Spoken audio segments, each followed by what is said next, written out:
Welcome to Gajas kitchen. இன்றைக்கி கலக்கா கொட்டை சுண்டல் செய்ய போகிறேன். வாங்க எப்படி செய்யலான்றதை பார்க்கலாம்.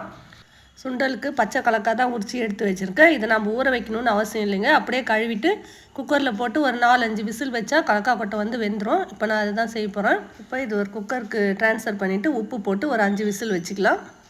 தாளிக்கிறதுக்கு என்னென்ன பொருள் வேணுன்றதை பார்த்துடலாம். தேங்காய், கொத்தமல்லி, கருவேப்பிலை, சின்ன வெங்காயம் பொடியாக கட் பண்ணி எடுத்து வச்சுருக்கேன். காரத்துக்கு பச்சை மிளகா எடுத்து வச்சுருக்கேன். நீங்கள் வேணும்னா காஞ்ச மிளகா கூட போட்டுக்கலாம். பூண்டு வந்து நான் தேங்காயிலே வந்து இடித்து எடுத்து வச்சுருக்கேன். இப்போ குக்கர் ஓப்பன் பண்ணி பார்த்துடலாம். கலக்கா வந்து எப்படி வெந்திருக்குன்னு பார்க்கலாம். பாருங்கள், சூப்பராக வெந்திருக்கு கலக்கா. இப்போது நம்ம ஒரு வானல் வச்சு தாளிச்சிக்கலாம். எண்ணெய், கடுகு, உளுந்து கொஞ்சம் செவந்த உடனே கருவேப்பிலை போட்டுக்கலாம். கருவேப்பிலை பொரிஞ்ச உடனே பச்சை மிளகா, சின்ன வெங்காயம் போட்டு நல்லா வதக்கிக்கலாம். வெங்காயம் கொஞ்சம் வதங்கின உடனே நம்ம வேக வச்சுருக்கிற கலக்காவை எடுத்து போட்டுக்கலாம். நடுவில் என்னால் கொஞ்ச நாள் வீடியோஸ் போட முடியலைங்க. பசங்க கொஞ்சம் ஒர்க்கில் பிஸியாக இருந்ததுனால என்னால் வீடியோஸ் போட முடியல. இப்போது வெங்காயம் நல்லா வதங்கிடுச்சு. நம்ம கலக்காவை எடுத்து கொட்டிக்கலாம்.